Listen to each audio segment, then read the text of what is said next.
15 বছর যে জুলুম নির্যাতন সহ্য করলাম আমরা, পুলিশ ছাড়া মাত্র একদিনও আপনি টিকতে পারেননি।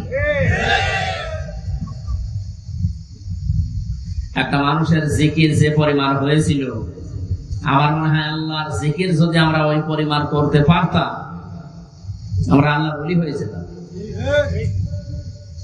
একটা মানুষ মারা গেছে, সে যেভাবে মারা যায়, তার জন্য এত আলোচনা হয়। তাদের আলোচনা হলে মানুষের অন্তরে তৃপ্তি লাগে। কাদের? আল্লাযীনা আমানু তাতমাইন্নু কুলুবুহুম বিযিকরিল্লাহ, আলা বিযিকরিল্লাহি তাতমাইন্নুল কুলুব। আল্লাহ বলেন, ঈমান যাদের আছে তাদের সামনে আল্লাহর নাম উচ্চারণ হলে, আল্লাহর জিকির করলে মনে শান্তি আসে। আর আমরা দেখি যে পুরা উল্টা, আল্লাহ বাদ দিয়ে মানুষের জিকির করলে মানুষের অন্তরে শান্তি আসে। একে মানুষ আছে? আর আয়াতের প্রথম শব্দ ছিল আল্লাযীনা আমানু, যারা ঈমান আনে, তাতমাইন্নু কুলুবুহুম বিযিকরিল্লাহ, তাদের কলব প্রশান্তি লাভ করে, ঠান্ডা হয়ে যায়, শীতল হয়, শান্তি পায় তখন যখন তাদের সামনে আল্লাহর জিকির হয়। তারা যখন আল্লাহর জিকির করে তাদের অন্তর প্রশান্তি লাভ করে। আল্লাহর জিকিরের বাইরে ঈমানদারের জীবনে শান্তি আর আছে? নেই। কিন্তু পোড়াটা উল্টা দেখলাম, তার মানে তাদের ঈমান নেই। কথা বলেন না কেন? কোন ঈমানদার যদি মারা না যায়, বেঈমান মারা যায়, তার জানাজা পড়া জায়েজ আছে?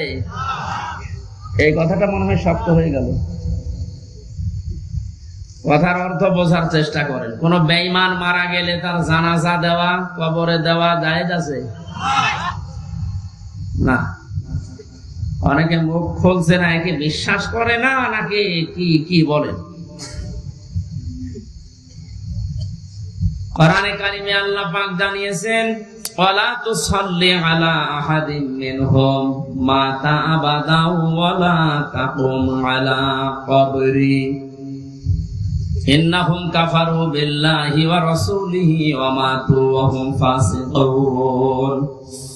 সূরা তাওবা 10 নম্বর পারা 19 নম্বর পৃষ্ঠার 12 নম্বর লাইনের 84 নম্বর আয়াতে আছে। আমি যত তাফসীর ঘাটাঘাটি করেছি, প্রত্যেকটি মুফাসসির আয়াতের ব্যাপারে একমত। হযরত আব্দুল্লাহ ইবনে মাসউদ, আব্দুল্লাহ ইবনে আব্বাস রাদিয়াল্লাহু তাআলা আনহুমা, দুইজন এত বড় বড় রাইসুল মুফাসসিরিন বলা হয় যাদেরকে, তারা পর্যন্ত আয়াতের ব্যাখ্যা এভাবে লিখেছেন। আল্লাহ পাক বলেন, হে নবী, ওই মানুষগুলোর কবরের পাশে দাঁড়ানো দূরের কথা, জানাজার নামাজ দূরের কথা, ওর কবরের পাশেও আপনি দাঁড়াবেন না। ওয়ালা তুসাল্লি আলা আহাদিন মিনহুম, যদিও আয়াতটা নাযিল হয়েছিল আব্দুল্লাহ ইবনে উবাইয়ের ক্ষেত্রে, আল্লাহ এখানে হোম দিয়ে ঝামেলায় ফেলে দিয়েছেন আমাদের অনেককেই। আল্লাহ যদি সরাসরি তার নামটা উচ্চারণ করতেন, তাহলে আয়াতের ভেতরে আমরা থাকতাম না। ওয়ালা তুসাল্লি আলা আহাদিন মিনহুম, এই যে হোম, এটা বহুবচন, এটা জমির। রব্বুল আলামিন জানিয়েছেন, হে নবী, এই মানুষের কবরের পাশে দাঁড়ানো আপনার জন্য নিষেধ, তাদের জন্য দোয়া করা পর্যন্ত নিষেধ। শুধু আব্দুল্লাহ ইবনে উবাই না, কিয়ামত পর্যন্ত এর চরিত্র যারা অর্জন করবে তাদের জন্যও জানাজার নামাজ, তাদের জন্যও কবরে দেওয়া, কবরের পাশে দাঁড়ানো আপনার জন্য কিয়ামত পর্যন্ত আপনার উম্মতের জন্যও জায়েজ নেই। জেলখানায় 3টা বছর ছিলাম আমি। মাওলানা মামুনুল হক হাফিজাহুল্লাহ পাশের রুমে ছিলেন উনি। সকাল 9টার পরে আমাদেরকে যখন ছেড়ে দিত, ওই যে বারান্দায় শুধু সারাদিন ওনার সাথে বসে কোরআন হাদিসের কথাগুলো বলা বলি করতাম। আমার মনে হয় প্রতিদিন উনি আমাকে এই নসিহতটা করতেন, হামজা, বাইরে যদি কোনদিন যেতে পারি, কোনদিন কোন কাফের মুশরিক বেঈমানের জানাজা পড়াবো না, কবরে যাব না। কয়েকদিন প্রশ্ন করেছিলাম যে, ভাই আপনি এই বিষয়টা নিয়ে এত কঠিন, এত সিরিয়াস হয়ে যাচ্ছেন, দেখো এই বিষয়টা সুন্নত, নফল, মুস্তাহাব, মুবানা, এটা একটা হারাম কাজ। কোন বেঈমানের জানাজার নামাজে যাওয়া, সাক্ষী দেওয়া, তাকে কবরে দেওয়া, এটা হারাম কাজ। কি কাজ? সূরা তাওবার 84 নম্বর আয়াত। এবং এই যে আলেমের যে বক্তব্য এতক্ষণ শুনলেন, ওনার এই কথা অনুযায়ী এদেশে এখন অনেকেই জানাজার নামাজের অনুপযুক্ত। যে মানুষগুলো এই জুলুমের বিরুদ্ধে জীবন দিয়েছে, যে যুবকেরা, আজকে একটা ভিডিও দেখলাম, এক আলেম নামে কলঙ্ক, আহলে হাদিসের নাম নিয়েছে। এটা আহলে হাদিসের লোক না, এটা জালেম একটা। রফিকুল ইসলাম বিন কি জানো, হিমার ইবনে হিমার, হিমার ইবনে হিমার, এইরকম নাম ওদের। এই লোকটা বক্তব্য দিচ্ছে আবু সাইদ নামে, এনাকে আত্মহত্যা করেছে, শহীদ হয়নি। কি করে মরলে শহীদ হবে আপনি বলেন তো দেখি? বিশ্ব নবী জানিয়েছেন দেওয়াল চাপা পড়ে মরলে সে শহীদের মর্যাদা পায়, পানিতে ডুবে মরলে শহীদের মর্যাদা পায়, পাহাড় থেকে পড়ে মরে গেলে শহীদের মর্যাদা পায়, অ্যাক্সিডেন্টে মরে গেলে শহীদের মর্যাদা পায়, আগুনে পুড়ে পড়লে শহীদের মর্যাদা পায়। আর জালেমের জুলুমের সামনে নিজের বুক পেতে জীবন দিয়ে চলে গেল দুনিয়া থেকে, তাকে আপনি শহীদ বলতেও রাজি না। আপনাকে আর একবার মরে দেখানো লাগবে যে এই যে আমি শহীদ হলাম। এটা কি ইয়ার্কি মারা জিনিস? আপনি যদি সত্যি এ কথা এরকম নেসেন্সে বলে থাকেন, আপনার ঈমান নষ্ট হয়ে গেছে। কারণ শহীদ এ শব্দটা অনেক দামি শব্দ। হ্যাঁ, খুব ভালো করে খেয়াল করবেন, আলেম যারা আছেন তাদেরকে বলছি, খুব ভালো করে খেয়াল করবেন। ঠাট্টা বিদ্রোহ করার জিনিস না। শহীদ এই শব্দটা আন্দাজে যার তার নামে লাগানো হবে না। ব্রাহ্মণবাড়িয়ায় আসার সময় দেখেছি একবার যে লেখা আছে কবরের পাশে, শহীদ ধীরেন্দ্রনাথ চন্দ্র। বলেন তো, এক নাম শুনেই বোঝা যাচ্ছে যে কয় নাম্বার শহীদ। হয়তো চান্দার টাকা ভাগাভাগি করতে যে মরে গেছে শহীদ। এবার আসেন যে তথ্য কোরআনে আল্লাহ দিয়েছেন, আপনাদেরকে বলছি, আপনি হয়তো এইভাবে চিন্তা করেননি। দেখেন তো আমার এই থিওরিটা মেলে কিনা। সূরা বাকারার ভেতরে আল্লাহ জানিয়েছেন, ওয়ালা তাকুলু লিমান ইউকতালু ফি সাবিলিল্লাহি আমওয়াত বাল আহইয়াউ ওয়ালাকিন লা তাশউরুন। খুব খেয়াল করে শুনুন। মানুষ কথা বলে যেহেতু মুখ দিয়ে, এই জন্য আল্লাহ মুখের উপরে নোটিশ জারি করে দিয়েছেন, হে পৃথিবীর মানুষেরা, এটা বহু বচন, ওয়ালা তাকুলু, কেউ বলবা না। কে বলছে? কেউ বলবা না এই কথা। যে মানুষগুলো আমি আল্লাহর রাস্তায় শহীদ হয়েছে, জীবন দিয়েছে, এদেরকে মৃত বলবা না যে এমনি এরা মরে গেছে না। বাল আহয়াউন, বরং এরা জীবিত। ওয়ালাকিন লা তাশউরুন, কিন্তু তোমরা এটা টের পাও না। তাহলে মুখ দিয়ে কেউ কোনদিন শহীদদের ব্যাপারে উল্টা পাল্টা কথা বলবেন না। ৭১ সালে এদের স্বাধীন করার জন্য যারা জীবন দিল, তাদেরকে যদি শহীদ বলতে পারেন, ২৪ সালে জালেমদের মোকাবেলা করার জন্য নিজের জীবনটা যারা দিয়ে দিল, তাদেরকে শহীদ বলতে আপনার অসুবিধা কোন জায়গায়? আপনি আমার একটা কথা খণ্ডন করেন তো, যে না এটা মিলছে না। আল্লাহ মুখের উপরে প্রথমে নোটিশ দিয়েছেন, ১৪৪ ধারা জারি, মুখের উপরে মুখ দিয়ে বলবি না, কেউ বলবি না যে আমি আল্লাহর জন্য যারা জীবন দিয়েছে এরা শহীদ হয়নি রে, এমনি মারা গেছে, এদেরকে মৃত বলা যাবে না। কেন মৃত বলা যাবে না? কারণ এরা জীবিত। জীবিত কেমন করে? সূরা আলে ইমরান ৪ নম্বর পারার ১১ নম্বর পৃষ্ঠা ৯ নম্বর লাইনে আছে, মানুষের মুখ দিয়ে কথা বলার পরে আর একটা ধারণা করার জায়গা আছে মানুষের, সেটার নাম অন্তর। ধারণা করে কি দিয়ে? বলেন বলেন। মানুষের অন্তরে যেন এই ধারণাও না আসে, আল্লাহ এই জন্য অন্তরের উপরও নোটিশ দিয়েছেন, আলা তাহসাবান্নাল্লাযীনা কুতিলু ফি সাবিলিল্লাহি আমওয়াতা বাল আহইয়াউন ইনদা রাব্বিহিম ইরসাকুন। আল্লাহ পাক বলেন, হে পৃথিবীর মানুষেরা, কেউ কোনদিন ধারণাও করবা না অন্তর দিয়ে যে আমি আল্লাহর জন্য যারা শহীদ হয়েছে এদের মরে গেছে, নাই বলবা না। বলা তো যাবে না, ধারণাও করা যাবে না। কেন? বরং তারা জীবিত, এবং তারা তাদের রবের কাছে রিজিক পাচ্ছে। আমি প্রশ্ন করি আপনাদেরকে, মানুষ ঘুমিয়ে থাকলে খাওয়া লাগে? কথা বলেন না কেন? জীবিত থাকলে, জেগে থাকলে খাওয়া লাগে।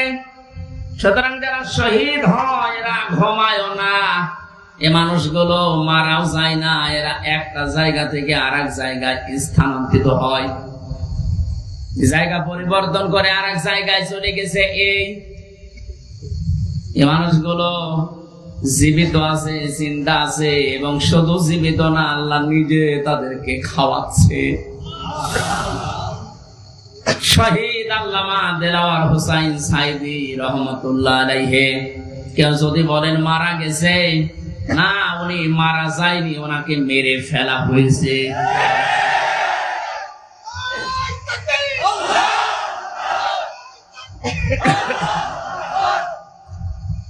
3টা বছরের ভেতরে আমার সাথে একদিন দেখা হয়েছিল জেলখানায়। উনি 1 নম্বরে, আমি 4 নম্বরে। বহু কথা ওই 10 মিনিটের ভেতরে আমাকে শুনিয়েছিল। সব চাইতে আশ্চর্য, যেদিন ওনাকে হাসপাতালে নিয়ে আসার জন্য সই নিয়েছে, ওই দিন ওনাকে ধোঁকা দিয়ে বোকা বানিয়েছে জেলার আর সুপার, এখন যারা স্বীকার করছে। ওনাকে এটা জানিয়েছে যে আপনি মুক্ত হয়ে যাবেন। এদেশে নির্বাহী আদেশে যিনি দায়িত্বে আছেন ওই সময় ছিলেন, তিনি নির্বাহী আদেশ দিয়ে আপনাকে মুক্ত করে দেবে, আপনি মুক্ত বাতাসে আবার কোরআনের কথা বলতে পারবেন। এই কথা বলার পরে সই নিয়ে ওখান থেকে বের করে প্রথমে গাজীপুরে নিয়ে যায়, ওই জায়গা থেকে নিয়ে যায় মেডিকেলে। ওখানে যাবার পর গাড়ি থেকে নামার সময় যে হাসিটা দেখেছিলেন আপনারা, আমরা তো জানি না, পরের দিন শুনলাম মারা গেছে। এখন ভিডিওতে দেখতে পাচ্ছি যে হাসিটা উনি দিয়েছিলেন, ওনার বিশ্বাস ছিল আমি আবার মুক্ত জীবনে কোরআনের কথা বলতে পারবো। কিন্তু ষড়যন্ত্র করে উপরের নির্দেশে, বিশেষ করে ডাক্তার নামে কলঙ্ক, আল্লাহর পরে মানুষ যদি কাউকে বিশ্বাস করে থাকে সেটার নাম ডাক্তার। আর এই কোরআনগা ডাক্তার মোস্তফা জামান, এখন আরো 2 জন আছে, এরা ভেতরে নিয়ে ইনজেকশন পুশ করে লোকটাকে দুনিয়া থেকে শহীদ করে দিল। অনেক যদি অসুস্থ হবে, আপনি বাস্তবতায় টের পান না। কোন মানুষকে ওইভাবে অসুস্থ অবস্থায় হাসতে কোনদিন আপনি দেখেছেন? সুতরাং উনি মারা গিয়েছে কখনো না, আমি বিশ্বাসও করে না, কোনদিন বলিও না। উনি শাহাদতের মর্যাদা পেয়েছেন, কারণ সারা জীবন ওনার মোনাজাত ছিল আল্লাহুম্মা ইন্নী আসআলুকা শাহাদাতান ফি সাবিলিক। হে আল্লাহ, মানে সাধারণ ভাবে মরণ দিও না, মরণ দিলে তুমি শাহাদতের মরণ দিও। বহু মানুষকে হাসপাতালে আমি এই জেলখানার গেট দিয়ে বের হয়ে যেতে দেখেছি, জেলের ভেতরেই হয়তো মারা গেছে, কিন্তু নিয়ে যে প্রচার করে যে উনি মারা গেছে চিকিৎসাধীন অবস্থায়, অথচ জেলের ভেতরে মরে যায় অনেকে। এই জন্য আমার প্রতিদিনের তাহাজ্জুদের নামাজের দোয়া এইটাই ছিল, আল্লাহ তুমি আমাকে এইভাবে সাধারণ মরণ দিও না। আল্লাহুম্মা ইন্নী আসআলুকা শাহাদাতান ফি সাবিলিক ওয়াজআল মাউতি ফি বালাদি রাসূলিক। হযরত ওমর এই দোয়া করতেন। এই প্রথম টোকা আমি মাঝে মাঝে বলেছি, আল্লাহ তুমি যদি মরণ আমাকে দাও তো শাহাদতের মরণ দিও। কোরআনের পাখির সারা জীবনের মোনাজাত ছিল এইটা, আল্লাহ তুমি আমাকে শাহাদতের মরণ দিও। এই জন্য উনি শাহাদতই পেয়েছেন। শাহাদত যারা বরণ করিয়েছে তাদের শাহাদত এখন বরণ করানো লাগবে না, এরা তো আর শাহাদত পাবে না, কারণ জালেমদের ভাগ্যে আল্লাহ শাহাদতে শব্দ দেয়নি। আল্লাহু লা ইয়াহদিল কওমাজ জালিমিন। আল্লাহ পাক বলেন জালেমদেরকে আমি আল্লাহ হেদায়েত দেই না, পথ দেখাই না। সুতরাং যারা জুলুম করে মানুষের জীবন নষ্ট করে দিয়েছেন, সে শাহাদাতের মরণ পেয়ে জান্নাতের পাখি হয়ে উড়ে বেড়াচ্ছে, তা আপনি কি করলেন? আপনি তো হেদায়েত থেকে চিরবঞ্চিত হয়ে গেলেন। যার ইশারায় যা করেছিলেন এখন তো সব উলটপালট হয়ে যাচ্ছে। আজকে সাবেক অবৈধ আইন মন্ত্রী আনিসুল হকের বক্তব্য, আমি যা করেছি এতদিন সব করেছি হাসিনার কথা মতো। ঠেলা সামলাইবার শুধু এ না, এদেশে যত মানুষ অত্যাচার জুলুম নির্যাতন চালিয়েছে প্রত্যেককে যদি রিমান্ডে আমার সাথে যা করেছে ওইটুকু করে, ও সব সত্য কথা বলবে। মাটির নিচে নিয়েছিল, মাটির নিচে নিয়ে চোখ বাঁধা কালো কাপড় দিয়ে পেছনে হাত বাঁধা, পেছনে যদি এমনি হাত বাঁধে, হ্যান্ডকাপ ওটা এমনিতে হাত কেটে যায়, পেছনে হাত দিয়ে যদি উপরের দিকে টান টান করে রাখে 11 ঘন্টা, বলেন সত্য বলেন আর মিথ্যা বলেন, যা বলবে বাবা সব ঠিক আছে। এই জন্য আমি এখন দাবি জানাই, আমার মুখ দিয়ে যারা এরকম উল্টা পাল্টা কথা, আমি তো বলি নাই একটা 11 ঘন্টা দাঁড় করানোর পরও আমি বলি নাই 10 দিন রিমান্ড, আমি একটা কথাও না, আমি এগুলো করি নাই। আপনি আন্দাজে জোর করে বলাবেন। যে অবস্থায় আমাকে নিয়েছিল, আমার তো এখন মনে হচ্ছে ওই মানুষগুলোকে কাউন্টার টেররিজমে যে যার সন্তানগুলো ছিল, আলেমদেরকে যারা সবচেয়ে বেশি কষ্ট দিয়েছে, এই মনিরুল, এই হারুন, আসাদুজ্জামান, আব্দুল মান্নান, আতিকুর রহমান, নাম ধরেই বলছে এগুলো মানুষ নামে কলঙ্ক। মানুষ হয়ে পারে আমি না দেখলে বিশ্বাস করতাম না। 10টা দিন গেছে আমার 10 বছরের মতো, ঘুম তো নেই। আন্দাজে কষ্ট আপনি কেন দিলেন? নিজেরাই মাঝে মাঝে বলা করতে, হুজুর কিছু জানে না, আমরাও জানি। টিপ্পনি কাটতো, একে অন্যের সাথে হাসি তামাশা করতো, আমার নামাজ পর্যন্ত 4 ওয়াক্ত পড়তেই দেয়নি, যোহর আসর মাগরিব আমি ইশারা করেছি, কারণ আমি জানি না এখন দিন না রাত। এখনো পর্যন্ত জালেমদের পক্ষে যারা ছাপায় গেছেন, আমাদের কি দোষ আপনি এটা পাচ্ছেন না? কোন দোষ যদি দেশের জালেমদের নাও থাকে, শুধুমাত্র আয়না ঘরের বিচার করবো, আপনার ফাঁসি হবে। জানেন আয়না ঘর কি? ব্যারিস্টার আজমি, ব্যারিস্টার আরমান, আমান আজমি, আপনি কি জবাব দেবেন তার মা বাবার কাছে, তার স্ত্রীর কাছে, তার ওই ছোট ছোট বাচ্চাদের কাছে কি জবাব দেবেন বলতে পারেন? পারবেন না। এরপরও আপনি মাইকে, এরপরও লাইভ করছেন যে আমার কি অপরাধ, আমি দেশ ত্যাগ করলাম, আমি তো এখনো খুঁজে পাই না। খুঁজে পাচ্ছেন না?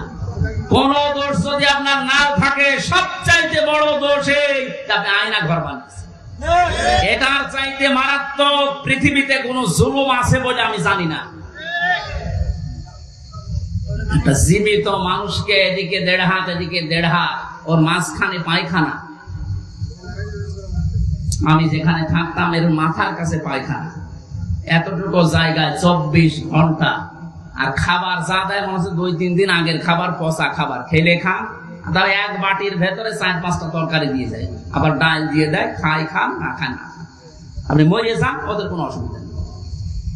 কারণ কেউ জানে না তো পৃথিবী তো আছে কিনা। এমন জায়গায় এমন ভয়ঙ্কর, এমনিতেই মানুষ হাত ফেল করে মরে যাবে। এই জন্য যারা টপ্টবটন জড়িত এই জুলুমের সাথে, ওদের কোনো শাস্তি দেওয়ার দরকার নেই, শুধু এই ঘরের ভেতরে 10 দিন একটু আটকিয়ে রাখেন, এমনি মরে যাবে। আমাদের তো সেনায় তো কোরআন ছিল, আমি কোরআন পড়তে পারতাম, ও শয়তানদের তো কোরআন ও এমনি টেনশন মরে যাবে। আর এখনো টের পাচ্ছে না যে আমি কি করেছি, এত যে আমার উপর জনগণ এত খেপলো, আপনি টের পাচ্ছেন? জালেমরা জাহান্নামে যাবে, তার 1 নাম্বার কারণ এরা আল্লাহর মামলার আসামি। এটা আমি বানালাম। সূরা শুরার 42 নাম্বার আয়াতে আল্লাহ জানিয়ে দিয়েছেন, ইন্নামাস সাবিলু আলাল্লাযীনা ইয়াজলিমুনান নাস। অবশ্যই আমি আল্লাহ মামলা দেব তাদের বিরুদ্ধে যারা মানুষ ওই মানুষের উপরে জুলুম করছে। সুতরাং 15-17 বছর যারা জুলুম করেছে, আপনি হামজার মামলার আসামি না হলেও আপনি আল্লাহর মামলার আসামি। সাধারণ মানুষ মামলা দিয়েছে দরবেশ বাবার নামে, আনিসুল হকের নামে সাধারণ মানুষ মামলা দিয়েছে, এক গরিব মানুষ। তারপরেও ওই বাংলাদেশে হাজার হাজার লক্ষ উকিল থাকার পরেও এই লোকটার পক্ষে কোনো উকিল এখনো দাঁড়ায়নি। আর আপনি তো সাধারণ মানুষের মামলার আসামি না, আপনি সরাসরি আল্লাহর মামলার আসামি।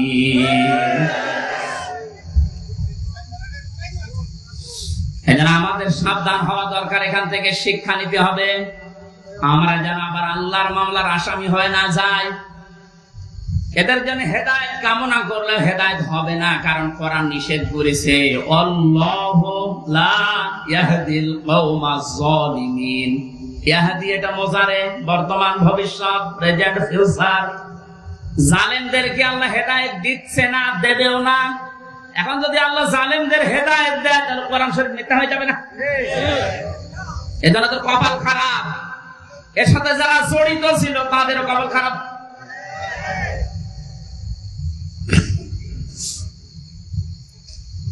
ফরিদপুরবাসী বড় ব্যথা নিয়ে কথা বলছি।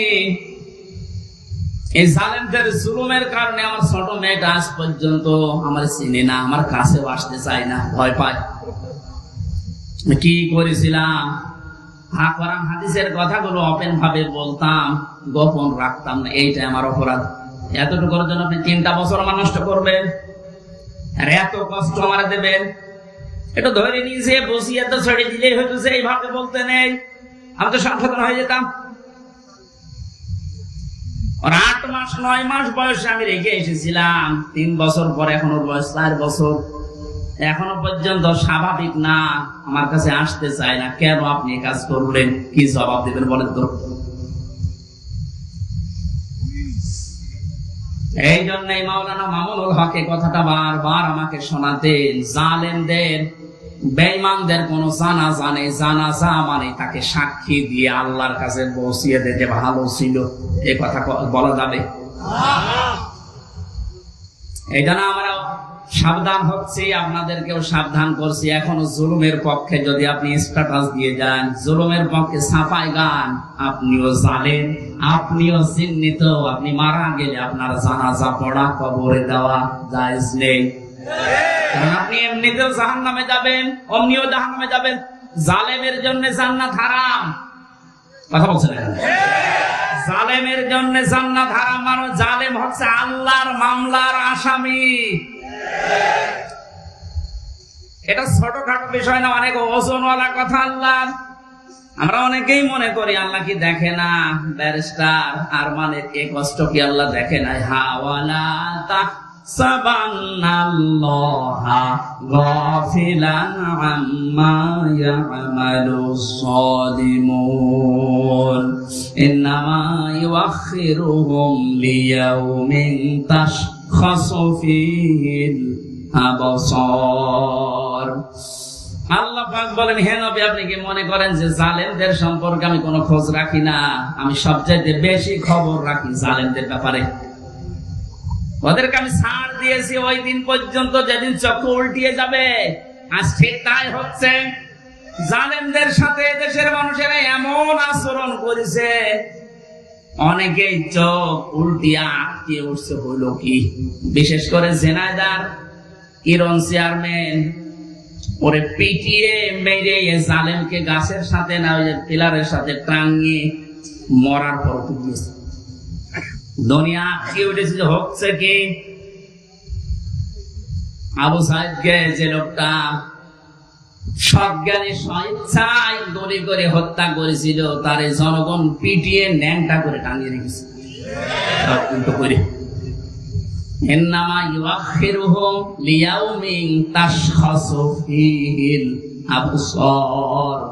আমার তো মনে হচ্ছে কোরআনের এই আয়াত এখন খাপের খাপ, মমতাজের বাপ সব মিলিয়ে যাচ্ছে। জালেমদেরকে আমি আর একটা স্মরণ করাচ্ছি, এখনো যারা জালেমদের পক্ষে কথা বলেন, যা জালেমদের পক্ষে যারা আছেন তারা সাবধান হন। কোন জালেম যদি টার্গেট নেই কোন জায়গায় পৌঁছাতে, আমার আল্লাহ বলেন ওকে আমি ছাড় দিতে দিতে এমন জায়গায় পৌঁছাই, ওই সফলতা পাওয়ার আগে ওর তার আমি কেটে দেই। এটা তাফসীরে তাবারীর ভেতরে আছে, যদিও দুর্বল, তার জন্য শিক্ষার জন্য আমি বলছি। হযরতে হুদ আলাইহিস সালাম দাওয়াতি কাজ করছিলেন, সবচেয়ে বেশি বাধা তাকে দিয়েছিল ওই জামানায় যে লোকটার নাম আমরা শুনি জান্নাত বানিয়েছিল সাদ্দাত।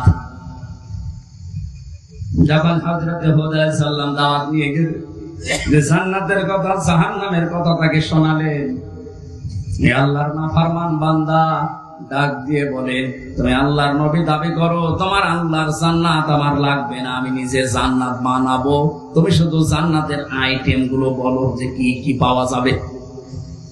হযরতে হুদ নবীর কাছে সব শুনলেন যে স্বর্ণের ইট হবে, রূপার ইট হবে, বিশাল সাম্রাজ্যটান, যেখানে যত স্বর্ণ পাওয়া যায়, রূপা পাওয়া যায়, সবগুলো পেয়াদাদেরকে দিয়ে জোগাড় করেছে এক জায়গায়।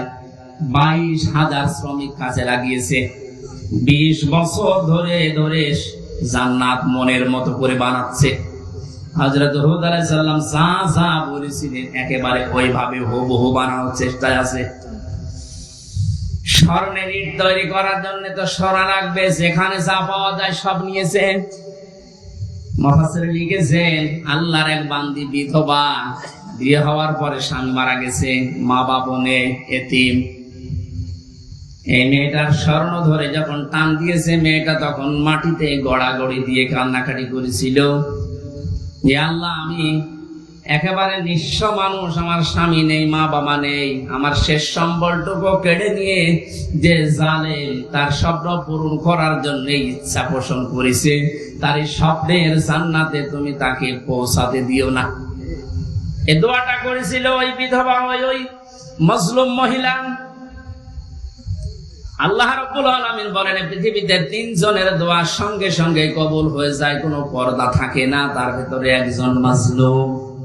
এই যদি সত্যি মন থেকে কিছু বলে, আল্লাহ পাক ওটা সঙ্গে সঙ্গে আরশে তুলে নেয়। এটার প্রমাণ হারুন। আমি রিমান্ডে থাকাকালীন জেলখানায় ছিলাম প্রথম 2 মাস, ওই ছোট হুজুরের সাথে, যে রফিকুল ইসলাম মাদানী।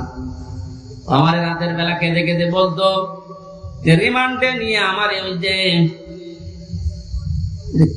ঢাকার হাতির জেল, তারা 12:30টা 1টার দিকে ওখানে নিয়ে গিয়ে সম্পূর্ণ উলঙ্গ করে আমার ছবি তুলে হাতের ভেতরে সিগারেট লাগিয়ে বলতো, খান, আমরা ছবি তুলবো, এইটা ছেড়ে দিয়ে জনগণকে জানাবো যে হুজুর এরকম 2 নাম্বার।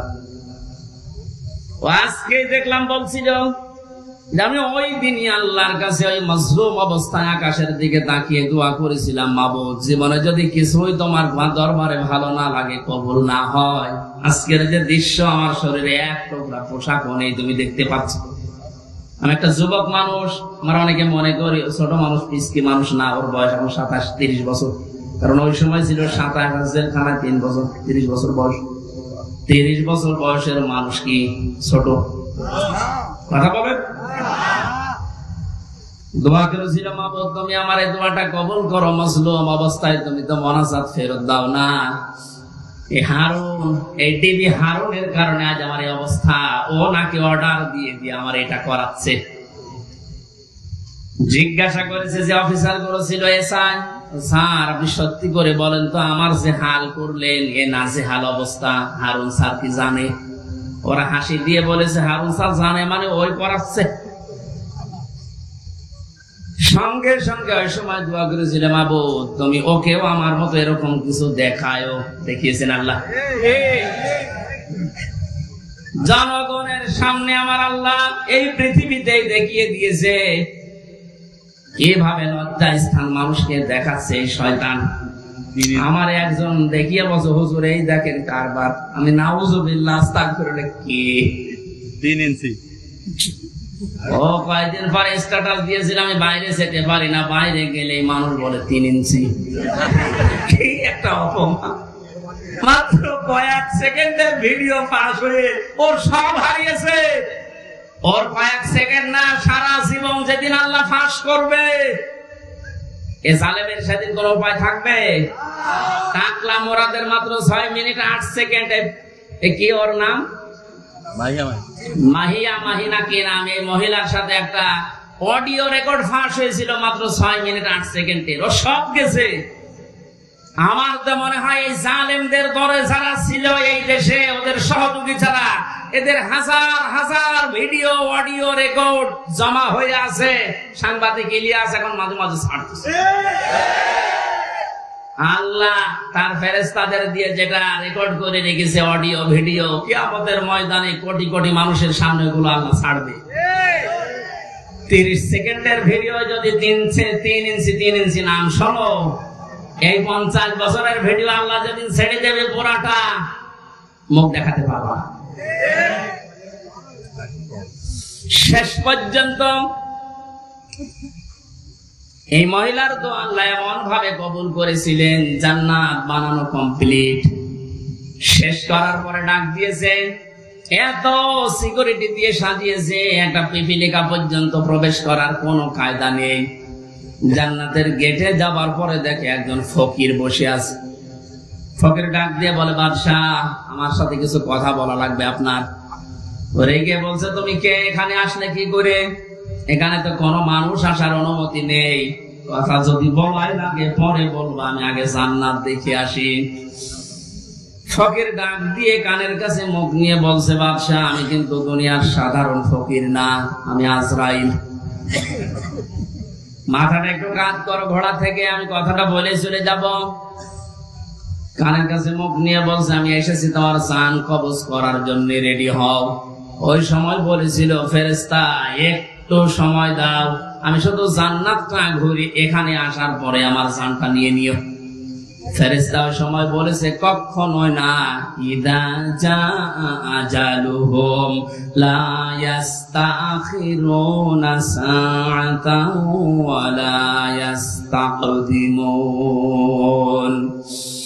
আল্লাহ পাক বলেন, এই পৃথিবীতে যখন যার সময় এসে যাবে, 1 সেকেন্ড আগেও তার মরণ হবে না, 1 সেকেন্ড পরেও মরণ হবে না। নির্ধারিত সময় লোকটাকে আল্লাহ বিদায় দিয়ে দেবে। এরপরেও ঘোড়ার পা থেকে জান্নাত পর্যন্ত পৌঁছাতে ও সর্বাত্মক চেষ্টা চালিয়েছিল। আল্লাহর ফেরেশতা ঘোড়া থেকে পা জান্নাতের যে বানানো জান্নাত ওর চৌকাঠ পর্যন্ত স্পর্শ করার আগেই জান কবজ করে ফেলেছে। মুফাসসির আর তাফসীর করতে গিয়ে তিনি কয়েকটা কারণ দিয়েছেন কেন জান্নাতে প্রবেশ করতে পারলো না ওর বানানো। 1 নম্বরে আমি প্রায় এখানে 26টা কারণ পড়েছিলাম, সবগুলো আমার মনেও নেই, কয়েকটা বলছি। প্রথম নাম্বারে কারণ হচ্ছে ওই যে মজলুম মহিলা, যার শেষ সম্বলটুকু কেড়ে জালেম তার স্বপ্ন পূরণ করার জন্য চেষ্টা করেছিল, ওই মহিলার দোয়া আল্লাহ কবুল করে নিয়েছিলেন। রব্বুল আলামিন আমার শেষ সম্বলটুকু যে কেড়ে নিল, ওই জালেম যেন তার বানানো স্বপ্নে প্রবেশ করতে না পারে। আজ হাজার হাজার আবু সাইদ মুগ্ধ, আবু রায়হান সহ কত মানুষের মার বাবা রাতের বেলা চোখের পানি ছেড়ে দিয়ে দোয়া করেছে, আল্লাহ আমার বুকটা যে খালি করে দিল, তাকে তুমি জমিনে জায়গা দিও না। নবীজির কথা 100% সত্য কিনা বলেন তো? উনি যে বলেছিলেন মুসলিমের দোয়া আল্লাহ ফেরত দেয় না, আবু সাইদের মায়ের দোয়া আল্লাহ ফেরত দিয়েছে।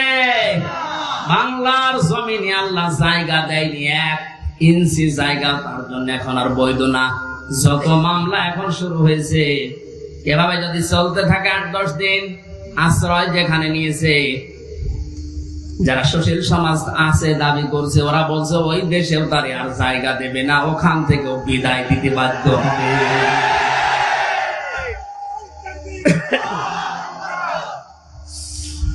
আমার ফরিদপুরবাসী জালেমদের জন্য সব জায়গা আল্লাহ অবৈধ ঘোষণা দিয়েছেন, জালেমদের কোন জায়গা পৃথিবীতে নেই।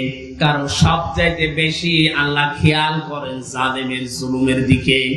আল্লাহ এত বেশি রাগান্বিত হয়ে যায় জালেমের উপরে, না জানি ওকে 7 তবক আসমানের উপর থেকে ফেলে দিতে পারলে আল্লাহ ভালো লাগে।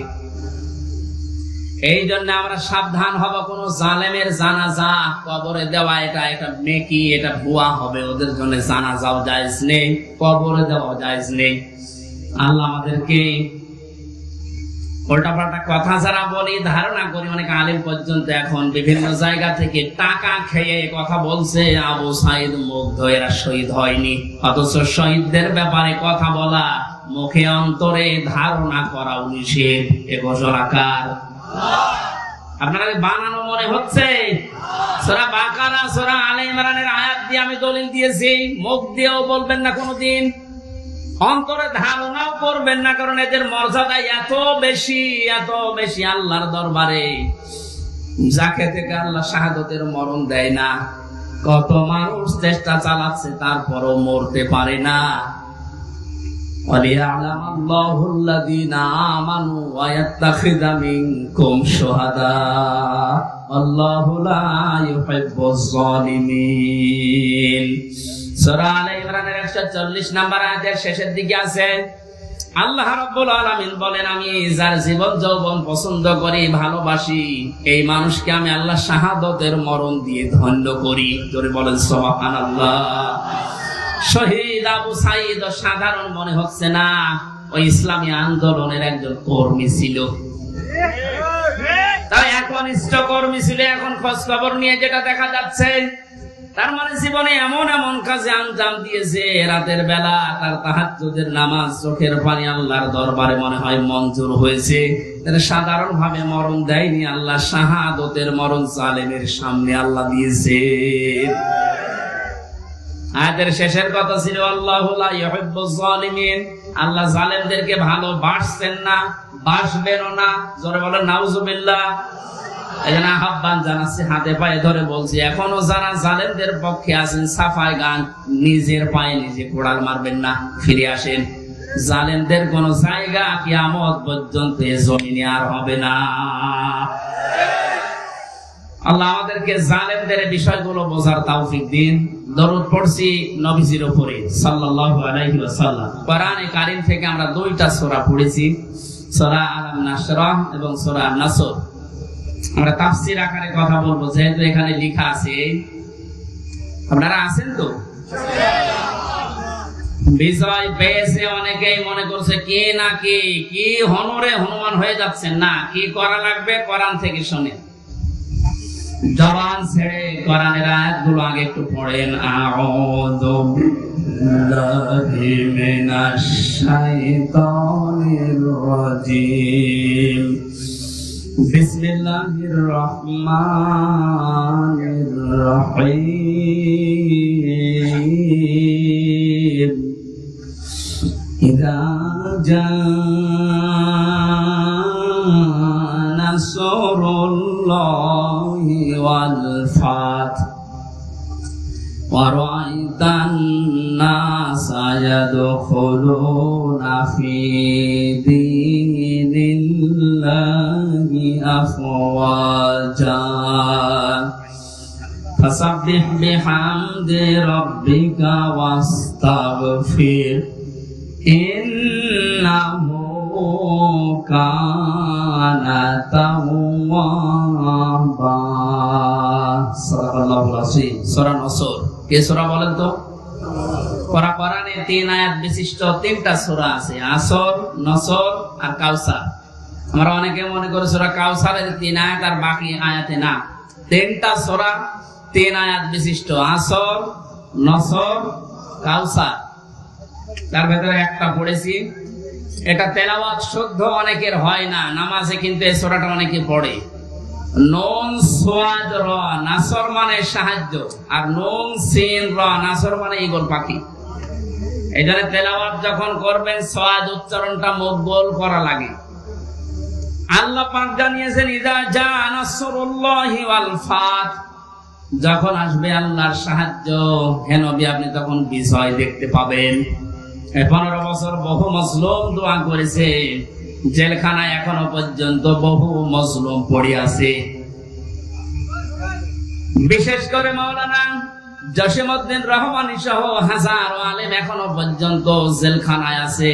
এই জালেমের জুলুমে জীবনটা তাদের শেষ হয়ে গেছে। কোরআনের এই অনুষ্ঠান থেকে এই মাজলুমদের মুক্তির দাবি করছি, বলেন আমিন। মাজলুমের পক্ষে যেহেতু আমার আল্লাহ আছেন, ইব্রাহিম নবী মুসলিম থাকার কারণে যারা তার পক্ষে ছিল তাদেরই দাম আল্লাহ বাড়িয়ে দিয়েছিলেন। একটা ব্যাঙের প্রসাব পর্যন্ত আল্লাহ পাক বানিয়ে দিয়েছেন হযরত ইব্রাহিমের পক্ষে থাকার কারণে। আজ হাজার হাজার মুসলিম মানুষ, যে বিডিআর, আমি 900-র উপরে বিডিআর পেয়েছিলাম। আমার উপর তলায় যারা থাকতো অধিকাংশ বিডিআর মামলা, কিচ্ছু জানে না, 14 বছর জেল খাটতেছে। বিশেষ করে মুন্সিগঞ্জের কয়েকজন আর পঞ্চগড়ের এক মুরব্বী, এত ভালো মানুষ আমার জীবনে জেলখানায় আমি পাইনি।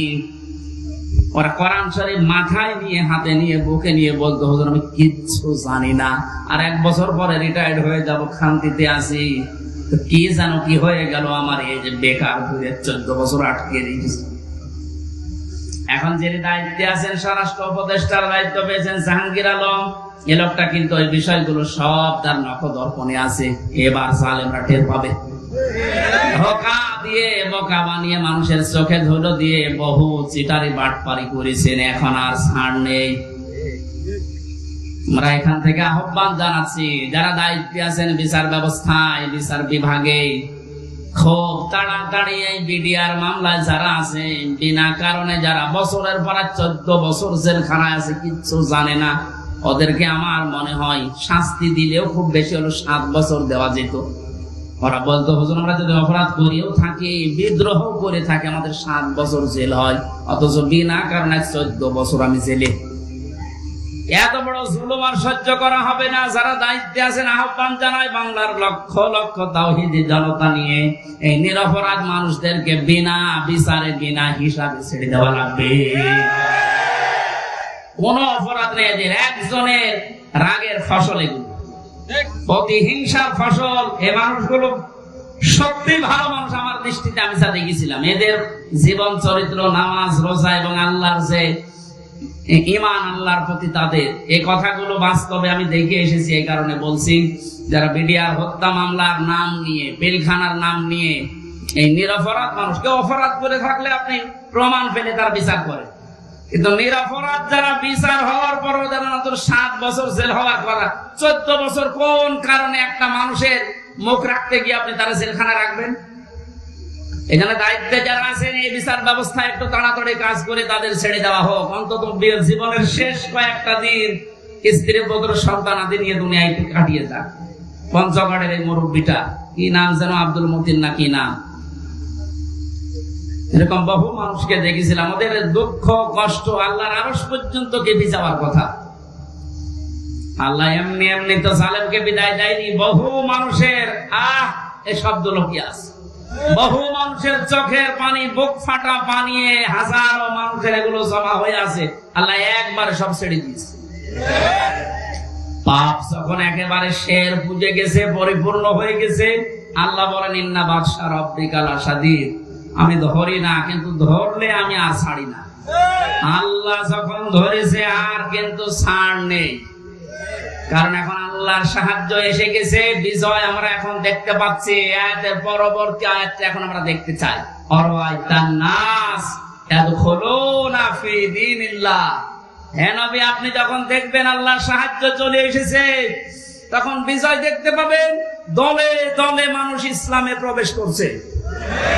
আজ আমাদের এই দেশে কিন্তু এই দৃশ্য আমরা এখন অলরেডি দেখতে পাচ্ছি। দলমত এখন আর নেই, সবাই এখন দলে দলে, পালে পালে ইসলামে প্রবেশ করছে, বিশেষ করে ইসলামী আন্দোলনে। এই যে শব্দটা কি ছিল, ফি দীনিল্লাহ, দিন কার? আল্লাহর দিনের ভেতরে। দিন কার? দিন আমাদের। কথা বলেন, দিন মুহাম্মদুর রাসূলুল্লাহ। কার দিন? আমরা কি? না, আমরা দিনের খাদেম, আমরা দিনের মালিক না, আমরা দিনের কি? খাদেম, কামলা, জন, মুনিশ, লেবার, যাই বলেন, আমরা কেউ দিনের মালিক না। সুতরাং দিনের ভেতরে যারা প্রবেশ করছেন তাদেরকে ওয়েলকাম জানাচ্ছি, কারণ দিনের মালিক কে বলেন তো? আমরা কি খাদেম? বলেন কি? আমলা, খাদেম, লেবার। আমি এই যে আজকের মাহফিলের যিনি আমার ডান পাশে আছে অধ্যাপক নজরুল ইসলামের বাবা, উনি যদি বলে এই জমিনটা আমার মতো 10 জন মানুষকে বলছে আপনারা ধান লাগান, বিকাল 5টায় আপনাদের বেতন দিয়ে দেব। বিকাল 5টা পর্যন্ত আমরা ধান লাগাচ্ছি, আর 10 মিনিট বাকি আছে। কয় মিনিট? হ্যাঁ, 10 মিনিট পরে বিকালে আমাদের বেতন দিয়ে দেবে। হঠাৎ 10 মিনিট আগেই দেখি 8-10 জন মস্তান এসেছে মোটরসাইকেল নিয়ে, আর সবার হাতে সোনার ছেলেদের এখন যা বের হচ্ছে ওইটা। বিভিন্ন বিশ্ববিদ্যালয়, কলেজ এবং বিভিন্ন জায়গা থেকে সোনার ছেলেরা যা ব্যবহার করতো এটা এখন বের হচ্ছে না। দিনাজপুরের হাসে দানিশ কলেজ থেকে কয়েকদিন আগে পেয়েছে, আজকে পেয়েছে ইসলামী বিশ্ববিদ্যালয় কুষ্টিয়া থেকে। সোনার ছেলেরা কলম ব্যবহার করতো 1.5 হাত। এইরকম কলম নিয়ে 8-10 জন মস্তান মোটরসাইকেলে এসে ধান আর লাগানো যাবে না, ধান এখন আমরা তুলে ফেলবো। এখন জমির মালিক তো উনি নেই, আমরা 8-10 জন যারা ধান লাগিয়েছি কামলা, খাদেম, আমরা যদি বলি ভাই আপনারা ধান তুলবেন তোলেন, কিন্তু আর 10 মিনিট পরে তোলেন, কারণ আমরা বেতন নিয়ে নিই। 10 মিনিট না হলে উনি বেতন দেবে না, কারণ জমিনও আমাদের না, ধানও আমাদের না। আপনারা তুলে ফেলবেন, আমরা সহ দরকার হয় তুলবো, কিন্তু 10 মিনিট পর। কথা বলেন না? 10 মিনিটের আগে যদি আপনারা মাস্তানি করেন, তর্কাতর্কি হবে, কথা কাটাকাটি হবে, রক্তপাত হতে পারে, এমনকি যদি মেরে ফেলা লাগে মেরেও ফেলবো, কারণ আমার বেতন দরকার। এই কথার সাথে আপনারা একমত আছেন না? সহজ ভাবে যেভাবে বুঝলেন যে হ্যাঁ এটা ঠিক, আমার বেতন লাগবে, বিকাল 5টা মানে জীবনের শেষ দিন। কথা বলো না কেন? এ জমিন কার? দিন কার? আমরা কি? আমরা ধান লাগাতে আসি এই জমিনে, দিন প্রতিষ্ঠার জন্য জান মাল বাজি রেখে মাথার ঘাম পায়ে ফেলে চেষ্টা চালিয়ে যাচ্ছি কি করে দিন কায়েম করা যায়। এখন বিকাল 5টা মানে জীবনের শেষ দিন। এদিন আসার আগে যদি কেউ বাধা দিতে আসে, তর্কাতর্কি হবে, কথা কাটাকাটি হবে, রক্তপাত হবে। এই 17 বছর যা হচ্ছে, এখনো যদি বাধা আসে, যদি মেরে ফেলা লাগে, মেরে ফেলতে আমাদের কোনো বাধা নেই, কারণ আমার বেতন দরকার, আর আমার বেতনের নাম জান্নাত। কথা বলেন? এদেশে যারা সত্যি দিন কায়েমের বিরুদ্ধে অবস্থান নিয়েছে, তার ভেতরে 1 নম্বরে আমার মনে হয় এই অবৈধ বিচারপতি নামে যেটা মানিক, ওর নাম নিতেও আমার ঘৃণা হয়। মানুষ নামে একটা যার সন্তান, কে বলেছে ওটার মানুষ? ও কথা বললে ইসলামের বিরুদ্ধে বলে। আর আমরা সূরা নূন কলমের ভেতরে জানি যারা অবৈধ সন্তান পৃথিবীতে, যারা যার সন্তান, ওরা কথা বললেই কোরআনের বিরুদ্ধে কথা বলবে। এর কথাবার্তা শোনেন না? আরো টাটকা কিছু শয়তান আছে। আমরা কিন্তু বিকাল 5টা পর্যন্ত এই জমিনে ধান লাগাবো, বাধা দিতে আসলে কিন্তু এখন আর কথা কাটাকাটি না, তর্কাতর্কি না, রক্তপাত না, এখন বিদায় করে দেব। নামে বেতন এখনো পাইনি, বলেন বেতন পেয়ে গেলে আমার অসুবিধা নেই। দিন এই জমিনে কায়েম করতেই হবে, এটা ফরজ না, এটা চেষ্টা করা ফরজ। চেষ্টা করে যাব, হলে ভালো, না হলো আমার কোনো লস নেই, আমার বেতন আছে।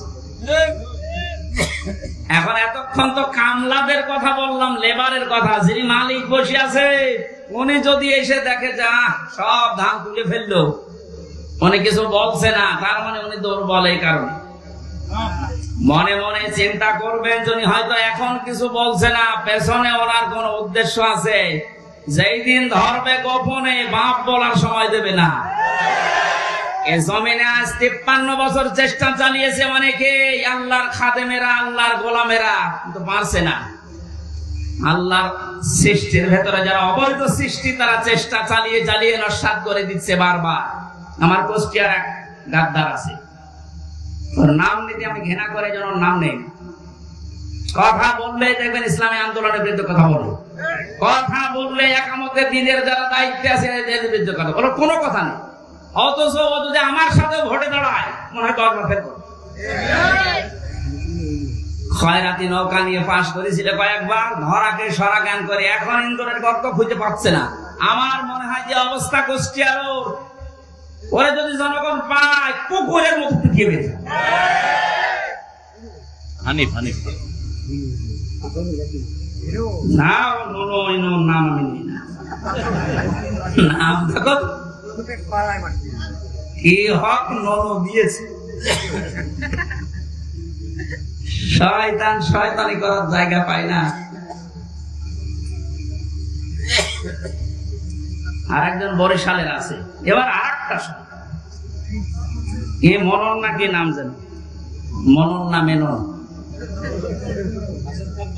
মাত্র 4 দিন আগে এদের স্বাধীন হওয়ার, এই 5 তারিখে স্বাধীন হলো না, 4 দিন আগে শয়তানগুলো উঠে পড়ে লেগেছিল একটা জনগণের সেন্টিমেন্ট অন্যদিকে নজর ঘুরিয়ে দিতেছে, এদেশের ইসলামপন্থী যারা তাদেরকে নিষিদ্ধ করে দাও। আল্লাহ চিরতরে ওদের নিষিদ্ধ করে যেন যুগে যুগে যারা জালেম আসবে তারা যেন শিক্ষা নেয়। ফেরাউনকে আল্লাহ এমনি সটকি দিয়ে রাখে নাই, আল্লাহ বলেন ওকে সটকি দিয়ে রাখলাম এই কারণে যুগে যুগে যারা স্বৈরাচার আসবে তারা যেন ওর লাশ দেখে শিক্ষা নেয়। সুতরাং আজও যারা জালেম তাদের অবস্থান এই 5 তারিখের পর থেকে যা হয়েছে, এখনো যদি আপনার পরিবর্তন না আসে, শিক্ষা না নেন, আমার মনে হয় আজরাইল আসার আগে আপনারা পরিবর্তন নেই। সুতরাং আমাদের মালিক যিনি, উনি তো জমির মালিক ছিলেন, আমাদের এই জমিনের মালিক কে বলেন তো? উনি এখনো আছে না নেই? আমরা তো কামলাদেরই এই অবস্থা, খাদেমদের এই অবস্থা। যিনি মালিক আছে উনি কিন্তু দেখছে যে 53 বছরে আমার জমিনে দিন কায়েম হতে দিল না কারা। হয়তো উনি সরাসরি কিছু বলছে না, গোপনে যেদিন ধরবে না বাপ বলারও সময় পাবেন না। দাড়ি কেটে পালাতে গিয়ে পালাতে পারে না, এতে কত বড় শয়তান। আমি তো মাঝে মাঝে ওর দিকে এখন তাকিয়ে বলছি, আল্লাহ এই শয়তান আমি তো দেখিনি, যদি দেখতাম নমরের দিকে মনে হতো শয়তান, যদি দেখতাম এরকম হতো। নাম নিয়ে সব দরবেশ বাবা, দরবেশই যদি এই হয় তাহলে যে কোনো ক্লিনছে ওগুলো চরিত্র কত খারাপ আপনি বলেন। দরবেশই যদি এই করে, ওর দাড়ি কাটার পরে চিহ্ন দেখে মনে হচ্ছে যে একটা নমো না, কে যেন ডিম মেরেছিল, ডিম না, ওরা আরো কিছু মারা দরকার। ওর ডিম ওই জায়গায় না, বিভিন্ন জায়গায় ডিম দেওয়া দরকার। ওই শয়তানরা আমরা যখন আলেমদেরকে, বিশেষ করে মাওলানা মামুনুল হক, মাওলানা সাখাওয়াত হোসেন রাজি, আমির হামজা, এই রফিকুল ইসলাম মাদানী, হারুন ইসহারি, আলেমদেরকে যখন এই দড়ি বেঁধে, মাজায় দড়ি দিত, হাতে হ্যান্ডকাপ দিত, পায়ে ডান্ডা বেড়ি দিত, এগুলো দিয়ে যখন আদালতে তুলতো, ওরা ওই পাশ থেকে টিপ্পনি কাট ঠিকই হচ্ছে। এখন ডিম খাও, আমরা এখন বলবো তো ঠিকই হচ্ছে।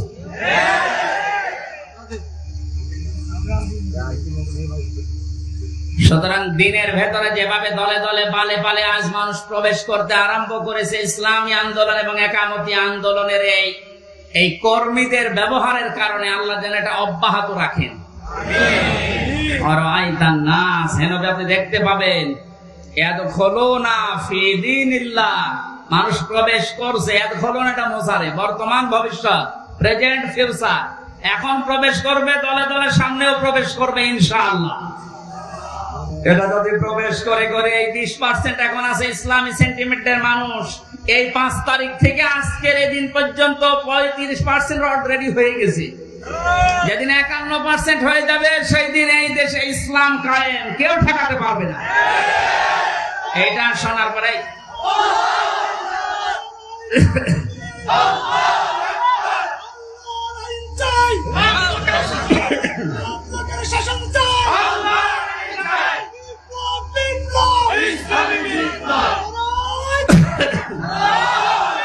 এই দৃশ্য দেখে অনেক জালেমের এখন গাত্রদাহ কিন্তু অলরেডি আরম্ভ হয়ে গেছে। ওরা তলে তলে ষড়যন্ত্র করছে, না অন্য কেউ আসুক, ইসলাম যেন দেশে না আসে। কিন্তু বাংলার জনগণ যেভাবে জুলুমের শিকার হয়েছিল, এরা কিন্তু অলরেডি বুঝে ফেলেছে যে ইসলাম ছাড়া মুক্তির আর কোন পথ আমাদের নেই। ইসলামের হাতে যদি দেশটা তুলে দেওয়া যায়, যার যে অধিকার, যে ধর্মের লোক হোক, তার অধিকার সে ফিরে পাবে। এক কথা বলেন না কেন?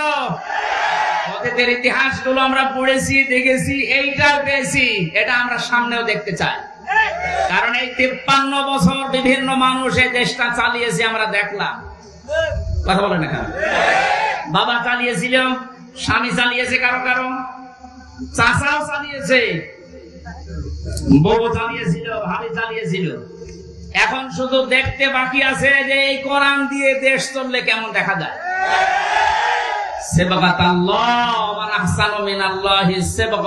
আল্লাহ বলেন আমি আল্লাহর চাইতে সুন্দর রং পৃথিবীতে কারণে, সুতরাং এই রং দিয়ে যদি দেশটা ইউনিয়ন পরিষদ থেকে সংসদ পর্যন্ত চলে, এটা একটা মিনি জান্নাত হয়ে যাবে। মুসাফির অবস্থায় আছি, মাজলুম অবস্থায় এখনো আছি, এখনো মজলুম নেই, কারণ এই জেলা আমার জন্য নিষিদ্ধ ছিল, আল্লাহ ওপেন করে দিয়েছে। এখন আর মজলুম নেই। যারা বাধা দিত ওই জালেমরা, এখন ওই শয়তানরা আমাদের কাছে অনুমতি নিয়ে কাজ করছে। কুষ্টিয়া সহ বাংলাদেশের 64 জেলাতে ইসলাম পন্থীদেরকে আজ যারা জালেমের সহযোগী ছিল, তারা ডাক দিয়ে দিয়ে বলছে, হুজুর কি করা লাগবে বলে। কেন? 2 দিন আগে যে উল্টাপাল্টা কথা বলতে আল্লাহর ভুল ধরতো, এইটাও আমি পেয়েছি। অথচ মুসলমান। আমি কয়েকজনের নাম বললে বলতে পারতাম, আমার মামলা আছে আয়ু, এই লোকটার বাড়ি মাদারীপুরে, আসলেই ও মাদারী। এই শয়তানটা আল্লাহ ভুল ধরতো, আল্লাহর এই কাজ করা ঠিক হয়। পরিমাণ আছে আর ও মরে গেলে ওর জানাজা কিসের, ওর কবরে কিসের, ওর পুড়িয়ে ফেলা লাগবে। ওর নাম মিজানুর রহমান, তাতে কি? নাম তো সুন্দর নাম নিয়েছে, অথচ কাজ পুরা উল্টা। আমি আমারটা বলছি কারণ আমারটা আমি ভালো জানি। আমারে ধরার পরে আমার বাবার কাছে বলে 10 লাখ টাকা দেন, নয়তো মামলা দেবো 50টা। মনে হচ্ছে মামলাও বানাবে। কি বিচার চলছিল দেখেন তো। আর প্রতিদিন টিভির সামনে শয়তান বসে বসে বলতো আমি ন্যায় বিচার কায়েম করছি। কিসের ন্যায় বিচার? আমার একটা ঠুনকো মামলা, মানে মুরগি চুরিও না, মূল্য চুরিও না। মুরগি চুরি মুরগি চুরি করলো সর্বোচ্চ 3 মাস জেল হয়। কয় মাস? আর আমার এই ঠুনকো মামলা দিয়ে সিএমএম কোর্ট, জজ কোর্ট, হাইকোর্ট সহ 30 বার মামলা তোলে, 33 বার মামলা তোলে, না জামিন নেই, ওপরওয়ালার নিষেধ। মনে আছে যে আল্লাহ হাইকোর্টের একটা বিচারপতি যদি বলে আমার কিচ্ছু করার নেই, তোর ওই চেয়ারে বসার সাথে ভ্যান চালান ভালো না, এরকম অবস্থায় বানিয়ে রেখেছিল প্রত্যেকটি জায়গায়। আর সব মুখ খুলছে। এই অবৈধ আইনমন্ত্রী যেমন পেছনে ডিম দেওয়ার কারণে মুখ খুলে ফেলিস যে আমি কিচ্ছু করি না, সব হাসিনা করতে বলিস, সব এর মুখ খুলবে। আয়না ঘরের যিনি দায়িত্ব ছিল এই শয়তানটা জিয়াউল হাসান, এর এখন ওই জায়গায় রাখা দরকার। ওর বউ, ছেলে, মেয়ে, স্ত্রী, পুত্র সব আলাদা রেখে, ব্যারিস্টার আরমানকে তো 8 বছর রেখেছিল, 8 দিন রেখে দেখেন এমনি পাগল হয়ে যাবে। আর ও বলে আমি কি করেছি যে আমার এত কষ্ট দিচ্ছি, কি করেছি তুমি টের পাচ্ছ না, তুমি শুধু ফরিদপুরের এই 4 রাস্তার মোড়ে আসো, কি করেছি তোমার দেখাচ্ছি। খেলা হবে, খেলা হবে, সে খেলা পালিস। এই কথাটা বলার কারণ হচ্ছে অনেকে এখনো ষড়যন্ত্র করবে। সে জানছে যে এভাবে 20% ইসলামী মানুষ ছিল এদেশে, 96% যদিও মুসলমান, কিন্তু ইসলাম কায়েম করা লাগবে এরকম পক্ষে ছিল মাত্র 100 জনের 20 জন। এই 5 তারিখ থেকে আজকের এই দিন পর্যন্ত জরিপ বেরিয়েছে 35 জন হয়ে গেছে। যদি আর একটু এভাবে যেতে যেতে 51 ভাগ হয়ে যায়, এদেশে ইসলাম কায়েম থাকাবে কার বাবার শক্তি আছে? এখন জালেমরা এই কথা, এই দৃশ্য দেখে বসে থাকবে? ওরাও চেষ্টা চালাচ্ছে, চেষ্টা চালিয়েও ব্যর্থ হচ্ছে বারবার। এখন আবার হিন্দুদের লাগিয়েছে, পারবে না, কোন চেষ্টা সফল হবে না। কারণ এই দেশের বিজয় আল্লাহ।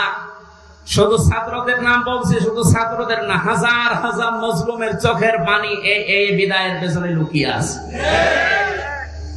আল্লাহ তুমি যেহেতু ঘোষণায় দিয়েছো যে ফিদিনিল্লাহি আফওয়াজা, দলে দলে মানুষ প্রবেশ করবে, তোমার সাহায্য যখন এসেছে, বিজয় যখন আমরা দেখতেই পেলাম, অন্তত দলে দলে তোমার বান্দাদেরকে ইসলামে তুমি প্রবেশ করাও। ফাসাব্বিহ বিহামদি রাব্বিকা ওয়াস্তাগফির। আল্লাহ বলেন এখন তোমাদের কাজ কি হবে? যখন দেখবে যে দলে দলে মানুষ প্রবেশ করছে, তখন কাজ হবে আল্লাহর হামদ করা, প্রশংসা করা। হামদ কি? আজ এই হামদ শব্দটা নিয়ে ভেজাল আছে। বাংলাদেশ, ভারত, পাকিস্তানের বিভিন্ন জায়গায় আল্লাহর হামদের নামে যত রকমের শিরিক বেদাত হচ্ছে, এর নাম হামদ না। জিকির একটা প্রশংসা না? হামদ না? এই হামদকে নিয়ে আজ হাজারো মানুষ শিরিক বেদাতের ভেতরে লিপ্ত হয়ে গেছে, এ জেলাতেও আছে। সুতরাং আপনাদেরকে আমরা আহ্বান জানাবো, আল্লাহর হামদ যেভাবে করা লাগে প্রশংসা, ঠিক ওইভাবে করেন। আল্লাহর আইন প্রশংসা করা, এটা আল্লাহর সবচাইতে বড় হামদ। কথা বলুন। এর ভেতরে 500 আইন আছে। কয়টা? এটা যদি এদেশে প্রতিষ্ঠিত হয়ে যায়, আল্লাহর হামদ তখন কার্যকর হবে। আস্তাগফির, ইস্তেগফার করা লাগবে। ইস্তেগফার আর তাওবা এক জিনিস নয়। কেউ যদি সব সময় শুধু আস্তাগফিরুল্লাহ আস্তাগফিরুল্লাহ আস্তাগফিরুল্লাহ পড়তে পারে, তাহলে তার টেনশন আল্লাহ নিজের থেকে দূর করে দেয়। এই আমলটা আমি সহ যারা এসেছি জারি রাখবো, সব সময় যেখানে থাকবেন সব সময় আস্তাগফিরুল্লাহ আস্তাগফিরুল্লাহ মনে মনে জোরে জোরে পড়ে। আর তাওবা এটা আলাদা জিনিস। তাওবা যদি সত্যি কেউ করে, ওর পেছনের অপরাধ আল্লাহ শুধু মাফ করে না, পুরা জায়গাটা আল্লাহ ফাঁকা করে দিয়ে নেকি দিয়ে ভরাট করে দেয়। এই জন্য ইন্নাহু কানা তাওয়াবা, অবশ্যই আল্লাহ তাওবা কবুলকারী। আমরা এই বিজয় পেয়ে, এই সাহায্য পেয়ে আমরা যেন উচ্ছৃঙ্খল হয়ে না যাই। আমাদের বাংলাদেশ জামাত ইসলামী কেন্দ্রীয় আমির যিনি আছেন ডাক্তার শফিকুর রহমান, ওনার পক্ষ থেকে আহ্বান জানিয়েছে 5 আগস্ট স্বাধীনতা আন্দোলনে যেসব ছাত্র জনতা এবং ভাইরা বোনেরা শহীদ হয়েছেন, তারা এখনো হাজার হাজার অসুস্থ হয়ে পড়ে আছে। কুষ্টিয়ায় 5 তারিখে 14 জন শহীদ হয়েছে, তারা 100-র উপরে আহত হয়ে হাসপাতালে, কারো লজ্জার স্থান নেই। আমি গিয়েছিলাম হাসপাতালে দেখার জন্য, একজন আমাকে তার মা বলছে আমার ছেলে লজ্জার স্থান উঠে চলে গেছে। এই জায়গায় গুলি ঠেকিয়ে মেরেছে, গোপালগঞ্জে বাড়ি, সাহেব আলী নাম, দারোগা। এই জায়গায় ঠেকিয়ে বাচ্চাদেরকে মাথায় ঠেকিয়ে মেরেছে, একেবারে সরাসরি সাক্ষী আছে। এখন কুষ্টিয়ায় ঢুকতে পারে না, ওরা যদি পায় কুষ্টিয়াবাসী পিটিয়ে মেরে ফেলবে। একটা লোককে দেখতে গেলাম হাসপাতালে, সে বলছে আমার সামনে সাহেব আলী দারোগা আমার ছেলেকে একেবারে এই জায়গায় ঠেকিয়ে দিয়েছে, মারা গেছে। একটাই ছেলে ছিল, তার মা মারা গেছে এমনিতে আগে। লোকটা পাগলের মতো হয়ে গেছে। আমার যতটুকু সামর্থ্য ছিল শহীদদের বাড়িতে বাড়িতে গিয়ে এবং হাসপাতালে 2 মাস চলার মতো যা লাগে আমি দিয়েছি। এখন আরো যারা বিত্তবান আছে তাদের উচিত, কারণ তাদের জন্য আজ আমরা স্বাধীন হলাম, মুক্ত ভাবে নিজের মত প্রকাশ করতে পারছি, স্বাধীন ভাবে বুক ফুলিয়ে কথা বলতে পারছি, ঘুরে বেড়াতে পারছি। এটা স্বাধীনতা না? কি অবস্থায় ছিলাম বলেন তো আপনি? বাংলাদেশে আমার বাড়ি এই পাশের জেলায়, অথচ এই জেলা আমার ঢোকা নিষেধ। বিয়ে খেতে এসেছিলাম, তারপরও আসতে দেন। সুতরাং যারা শহীদ হয়েছে তাদের জন্য আমির জামাত ডাক্তার শফিকুর রহমান আহ্বান জানিয়েছে যে যেখান থেকে পারেন অন্তত 1টা টাকা হলেও এই শহীদদের সুস্থতার জন্য। ওনারা বহু টাকা পয়সা বিভিন্ন জায়গায় দিয়ে আসতেছে। ওনাদের কয়টা কাজ, টাকা পয়সা যারা মেরেছিলেন দরবেশ বাবা, এর টাকা এখন এই শহীদদের দেওয়া দরকার। এর টাকায় অসুস্থ মানুষদেরকে দেওয়া দরকার। 24,000 কোটি না কত টাকা বাইরে পাচার করেছে। এক ব্যাংকে শুধু এত টাকা আছে দরবেশে। কিসের দরবেশ? এই জন্য বহু টাকা এখনো বাইরে যাদের পাচার করা আছে এই দেশে আছে, সব টাকাগুলো রাষ্ট্রে জমা দেওয়া দরকার। সব নিয়ে এসে রাষ্ট্রের উন্নয়নের কাজে লাগান, কোনো অসুবিধা নাই, দেশ দিন দিন উঠে যাবে। ওনার আহ্বান আপনাদের জানিয়ে দিলাম, যতটুকু সমর্থ আছে কেউ যাবেন না, যারা যাচ্ছে এনাদের কাছে দেন, এটা পৌঁছিয়ে দেওয়া হবে। ওনারা তো বিভিন্ন জেলায় এখন যাচ্ছে প্রত্যেক দিন। শহীদ আবু সাইদের বাড়িতে আমির জামাত 6 লক্ষ টাকা দিয়ে তার বাড়ি পর্যন্ত বানিয়ে দিয়েছে। মুগ্ধর বাড়িতে গিয়েছে, আবু রায়হানের বাড়ি ঠাকুরগাঁও, তার বাড়িতে গিয়েছে। এক মহিলা হিন্দু মারা গেছে বোনটা, তার বাড়িতে গিয়েছে। প্রত্যেকের বাড়িতে যাচ্ছে। আমি গরিব মানুষ, আমি যতটুকু পেরেছিলাম 3 বছরে জেলে আমার একদম শেষ করে দিয়েছে। আমি এখন পঙ্গু অবস্থায় আছি। এরপরও আমার যতটুকু সামর্থ্য আমি চেষ্টা চালাচ্ছি এবং চালাবো। আপনারা এই যারা যাচ্ছে একেবারে কিছু না পারলেও 5টা টাকা দেবেন। এই রনসুরের ভাই একটু ভেতরে কয়েকজন পাঠান তো।